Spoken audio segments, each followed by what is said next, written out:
시청자 여러분 안녕하십니까. 지금부터 동편의 안보 정도를 시작하겠습니다. 자, 이미 앞방송에서 여러분께 말씀을 드렸고 뭐 잘 아시겠지만요. 지금 이재명과 민당이 아주 신나라 하고 있습니다. 웃을 정도가 아니라요. 그냥 아예 관심이 없어.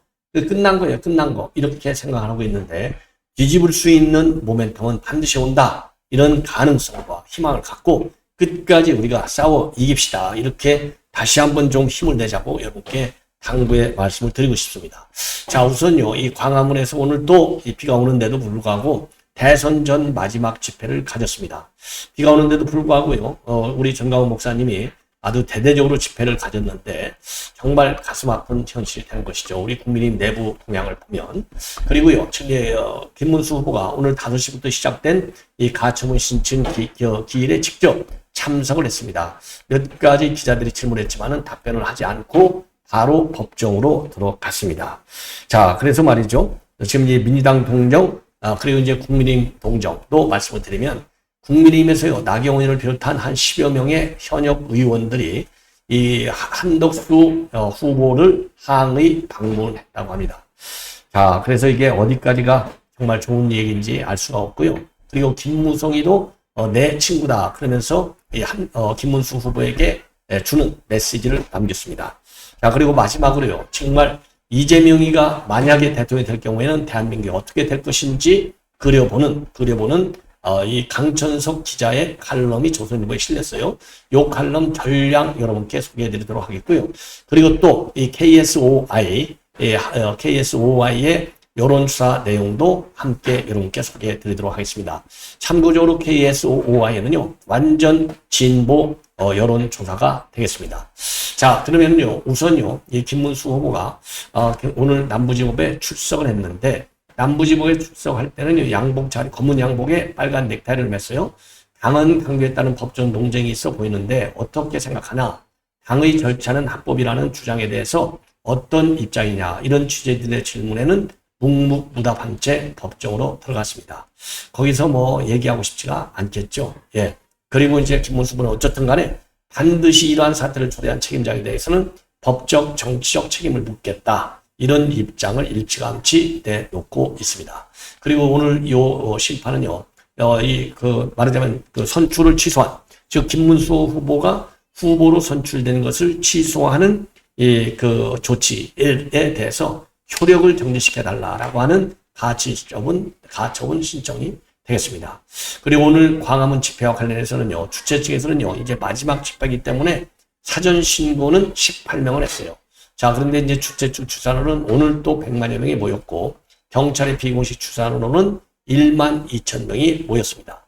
그래서 대국본 측에서는요, 국민저항권 광화문 국민대회라고 명명을 하고, 11시부터 집회를 집회가 시작되기 시작했는데, 오늘 비가 오는 날씨가 아주 안 좋았잖아요. 그런데도 우비를 입고 광화문으로 실서정연하게 집회를 가졌습니다. 자, 윤 어게인, 부정선거 반대, 스탑 더 스틸과 같은 구호를 연신 외쳤습니다. 예. 그리고 이제 집회에 참여한 분들의 지금 반응을 보면은요, 지금 이제 저 같은 대한민국 한 사람으로 인해서 큰 변화가 일어나진 않겠지만은 자다가도 꿈에 나올 정도로 나라가 돌아가는 상황이 최악이라서 나왔다. 지금 국민의힘 민주당이 이걸 따질 필요가 없는 게 자유가 옳은 것인지 공산당은 안 된다. 종교 집회라는 것과 상관없이 자유 우파를 위해 나왔다. 그리고 어젯밤에 있었던 김문수 후보의 지위 박탈과 관련해서는 초등학생들도 하지 않는 일이다. 강하게 직격을 하고, 쌍권 이런 사람들은 어디에 현혹됐는지 모르겠지만 모두가 자고 있는 새벽 3시에 그렇게 발표하는 것은 도둑놈이다. 아주 격화되어 있어요. 격화되어 있어요. 그리고 민주당이 말이죠, 최근에 형소법 개정안을 단독 처리하고 무죄 선고할 예정이라면 재판은 계속하라. 이런 취지의 형사소송법 개정안과 관련해서 북한 김정은도 그렇게는 안 한다. 여기가 공산당이냐? 이렇게 흥분하는, 분노하는 분들도 많았습니다. 그리고 김문수 후보의 후보직의 박탈, 그리고 한덕수 후보의 등록과 관련해서는 원칙과 법이 사라진 현 상황에서 너무나 답답해서 지금 여기 광화문까지 올라왔다. 그리고 이 사상에는 규칙이라는 게 있고 권리라는 게 있는데 그 모든 기초가 무너졌다. 적법한 절차를 거쳐 국민이 뽑은 후보를 갑자기 사퇴시키고 있는 것은 있을 수 없는 일이다. 예. 그러면서요, 이러한 상황 속에서 국민의 한 사람으로 제가 할 수 있는 일을 끝까지 할 것이고, 국민의힘은 답을 정해놓고 밀어붙이는 상태인데, 이제라도 멈춰서길 바란다. 예. 그리고요, 지금 이제 이 좌파들도요, 오늘 이제 그 대법원 인근에서 촉불행동에서 집회를 하게 되어 있고요. 그리고 이제 또, 지금 내란 청산 사회 대개혁 비상행동, 여기는 5시에 광화문 동십자각에서 집회를 열고, 도심 행진을 할 예정이라고 합니다. 대법원 판결을 규탄하겠다 이거죠. 그리고 보수 유튜버 벨라도도 오후 3시 서울중앙지검 서분 앞에서 맞불 집회를 했습니다. 예. 자, 그리고 지금, 오늘 말이죠. 오늘 지금 이제 나경원 의원, 그러니까 한 10여 명쯤 되는데요. 나경원을 비롯해서 강민구, 권영진, 배준영, 이만희, 이종배, 장동혁, 이런 사람들이 오후 4시에 이 한덕수 후보 캠프 사무실을 갔다가 항의 방문했습니다. 자, 이 항의 방문은요, 오늘 새벽에 있었던 후보 교체, 이 움직임에 반발하면서 지금 한덕수 후보를 직접 찾아 면담하고 항의한 거라고 합니다. 자, 그래서 단일화 절차를 제대로 거쳐라, 이렇게 촉구를 했다고 합니다. 자, 그래서 현장에서 보니까요, 마지막까지 잔인화를 하든지 이건 말도 안 된다, 이렇게 하면 필패다, 단일화 절차를 제대로 거치라는 주장을 할 예정이라고 밝혔다고 합니다. 자, 참고적으로요, 이 한덕수 후보는 오늘 기자회견을 통해서 이기기 위해서라면 김덕수는 이제 김문수하고 한덕수, 홍덕수, 이건 홍준표, 그리고 안덕수는 안철수, 나덕수는 나경원, 그 어떤 덕수라도 되겠다. 단일화는 국민의 명령이고 모든 사람이 뭉쳐야 한다. 이런 그 기자회견을 통해서 입장문을 내놨습니다.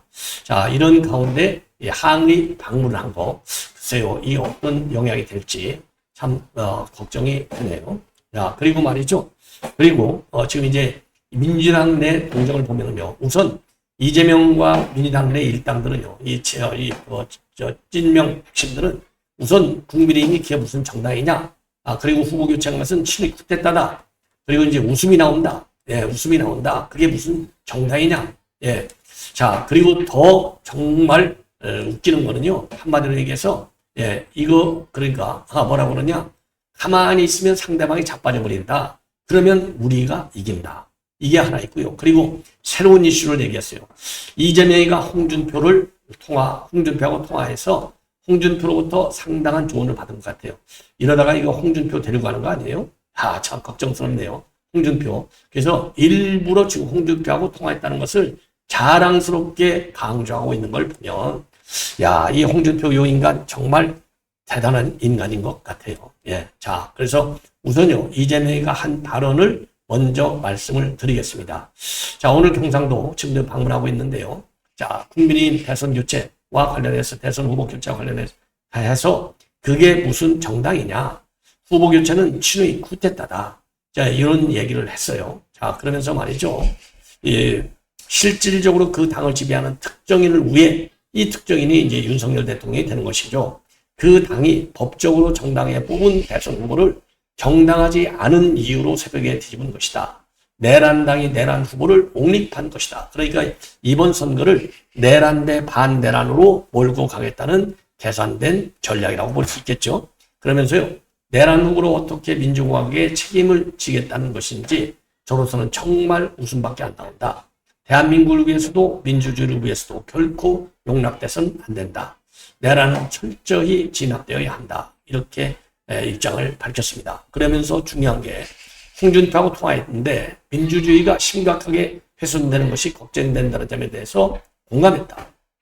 야, 이재명의 민주주의하고 우리 국민의힘의 민주주의, 그러니까 이제 후보 교체하는 게 민주주의가 아니라는 것이죠. 야, 이거 민주주의가, 이런 홍준표 이 배신자.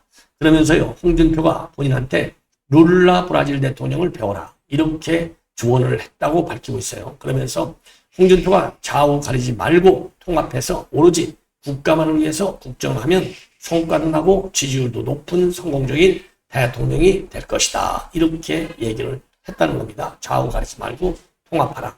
예. 자, 그러면서 더 나은 국가와 민생을 위해 유능한 사람을 적재적소에 잘 쓰고 성과를 내는 게 대통령이 해야 할 일이고 저도 그렇게 해보고 싶다. 그 속에서 홍준표 같은 훌륭한 분들이 함께 해주시면 좋지 않을까. 다만 아직 홍준표와 내각 구성에 대해서 얘기를 한 적은 없다.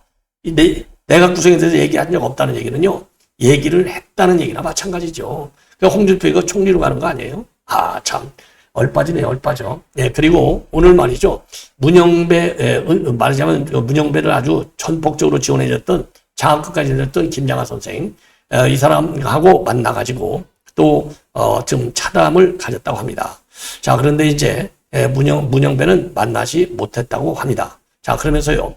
오늘 이제 이 김장하 선생이 이런저런 얘기를 했는데 그 중에 요란하는 소수가 조용한 다수를 흔든다. 이런 얘기가 있는데 그 말씀이 참 맞는다. 이러면서요. 이 김장하 이사장이 민주주의 곳은 다수결인데 그게 무너졌다. 그래서 문영배 전 대행에게 어떻게 하면 되겠냐고 물었다. 그랬더니 그러면서 이제는 승복할 줄 알아야 한다. 예, 이거는 이제 탄핵 결정을 얘기하는 것이죠. 그래서 문영배 대행이 부산에서 부장판사할 때 한번 보고 그 후로는 한 번도 연락을 안 했다. 서로 오해받지 않도록 많이 조심했다. 제 어머니 상당했을 때 문 대행이 부조도 안 했다. 아, 이거 아니 뭐 물어보지도 않는데 왜 이렇게 부인하죠? 거짓말 하려니까 부인하는 거겠죠. 예. 그러면서 웃음이 나온다. 그게 무슨 정당이냐. 이렇게 얘기했다. 이게 뭐 대소특필되고 있네요. 그러면서 민주주의 사회에서 정당은 민주주의를 떠받치는 중요한 국가기관이다. 중요한 기구다. 정당이 민주주의이지 않으면 그 나라의 민주주의는 대대로 될 수 없다. 국민의힘은 새벽에 당내 쿠데타 일종의 친위 쿠데타를 했다. 야, 정당 민주주의 사회에서의 정당은 민주주의를 떠받치는 중요한 기구. 정당이 민주주의지 않은 정당이 누군데? 그게 누굽니까? 이재명의 민주당이에요. 예. 그리고 오늘 말이죠.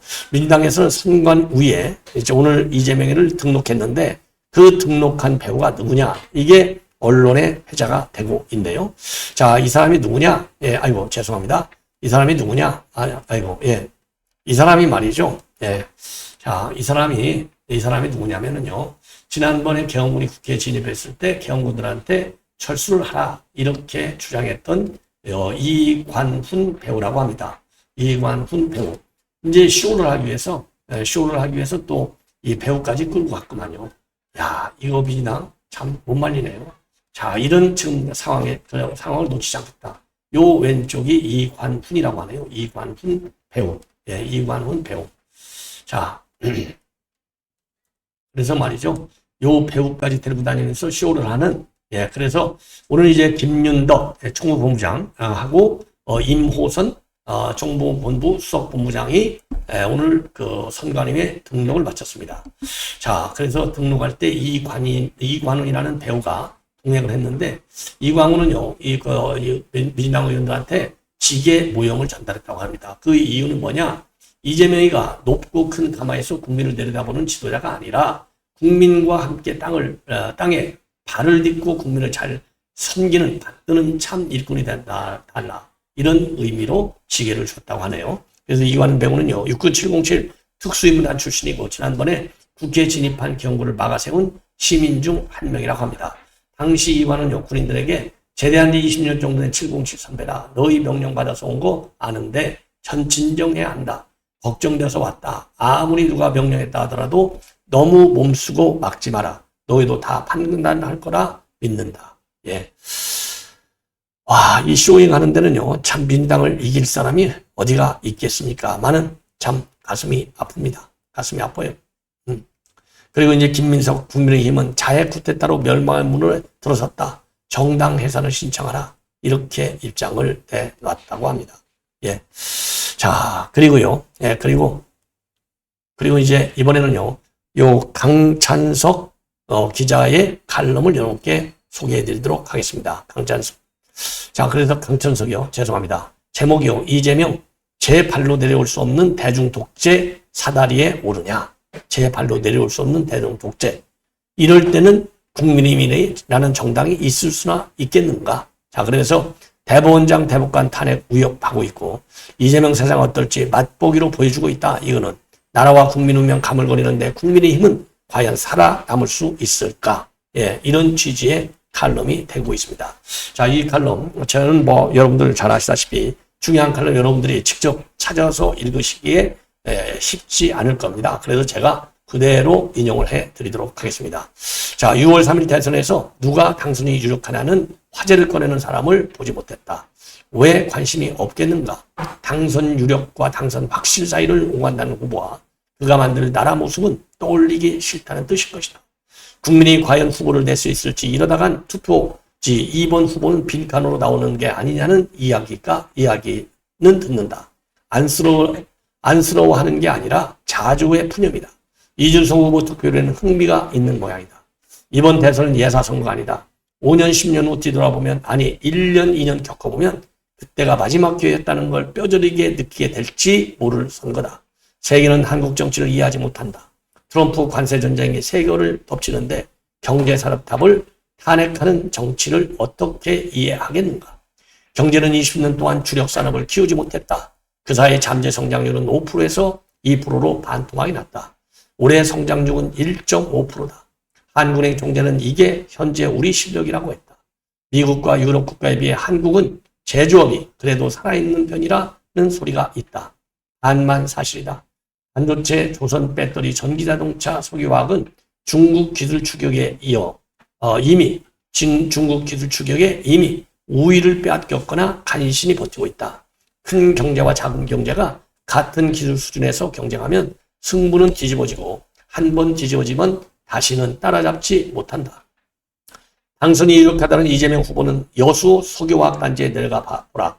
중국에 밀려 공장문을 닫았거나 닫을 예정인 공장 앞에서 주 4일째 근무와 첨단산업 연구개발 분야도 주 52시간 근무 제한 예외는 불가라는 주장을 펴면서 근로자 얼굴을 살펴보라. 지상당원에서 살다 온 천국당 후보 아니냐는 눈총을 받을 것이다. 다음 대통령은 몰락과 쇠퇴의 가속페달을 밟았다는 불명예스러운 평가를 받을 가능성이 크다. 그만큼 나라 곳곳의 병이 깊다. 이 후보와 민주당의 책임이 크다.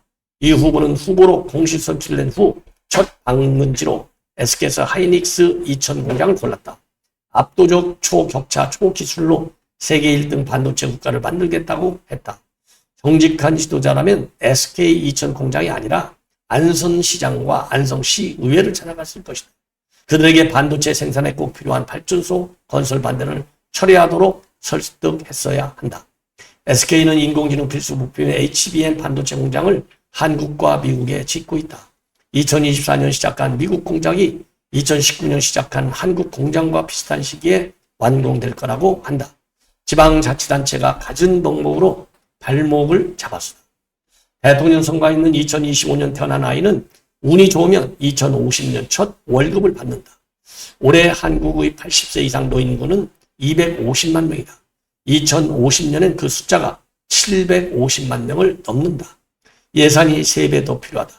무슨 돈이 어디서 나와 이들을 보살피나. 그땐 인구의 40%가 국민연금으로 생활한다. 2025년생들 첫 월급 상당 부분은 노인들 뒷바라지용 연금과 건강보험료로 떼 갈 것이다. 무슨 대책이 있나? 이재명 후보가 또 가야 할 곳이 바로 군대다. 한국은 50만 명의 강군을 유지한다고 하고 있다. 내년 22만 명의 젊은이가 병력 자원의 구멍을 메워야 가능하다. 작년 남녀 앞에 23만 명의 아이가 태어났다는데 무슨 수로 군 병력을 유지하겠다는 것인가? 이 후보는 자신에게 유죄 판결을 내린 대법원장과 대법관들을 탄핵과 국회 청문회 소환으로 협박했다. 재판 연기 목적을 달성했다. 대통령에 당선되면 모든 재판을 중지하거나 아예 해당 법원에서 자신이 범한 죄명을 지워버리는 법률도 만들었다. 소속 의원 170여 명이 입법 로봇처럼 움직였다. 이재명 세상에 어떤 모습일지를 맛보기로 보여준 것이다. 상권 분립과 견제와 균형을 허물고 지지 대중 응원을 받아 헌법기관을 무력화하는 체제가 대중 독재다. 이재명이 그래서 위로부터 독재와 아래로부터의 독재를 결합한 체제다.